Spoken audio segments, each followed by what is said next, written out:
ओम देवी कात्यायन्यै नमः।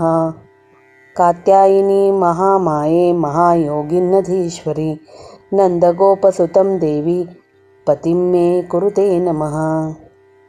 सर्व बंधू भगिनींना नमस्कार। नवरात्रीचा 6वा दिवस अत्यंत महत्त्वाचा मानला जातो। या दिवशी भक्त देवी दुर्गेचा 6व्या रूपाची म्हणजेच माता कात्यायिनीची पूजा करतात। तिने दैत्य व राक्षसांचा संहार केला म्हणून ती दुर्गेची सर्वात शक्तिशाली व योद्धा देवी म्हणून ओळखली जाते। तिचा वर्ण सोन्यासारखा आहे।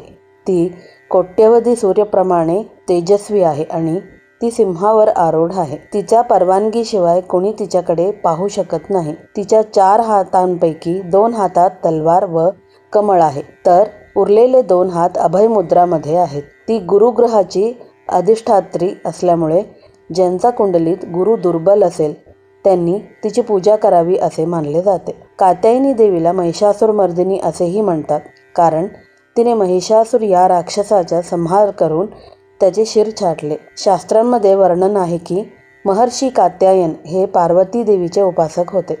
त्यांना अपत्य नव्हते म्हणून त्यांनी तिला आपल्या मुलीचा रूपाने प्राप्त करण्यासाठी कठोर तपस्या केली। त्यांचा भक्तीने प्रसन्न होऊन पार्वतीने त्यांचा कन्येचा रूपात जन्म घेतला, म्हणून तिला कात्यायिनी असे नाव देण्यात आले। श्रीकृष्णाशी विवाह करण्याची इच्छा असलेल्या गोपिकांनी कात्यायनी देवीची पूजा करून हा मंत्र जपला। नवरात्रातील 6व्या दिवशी स्त्रिया हा मंत्र जपल्यास त्यांना इच्छित पती प्राप्त होतो असे मानले जाते। नमस्कार।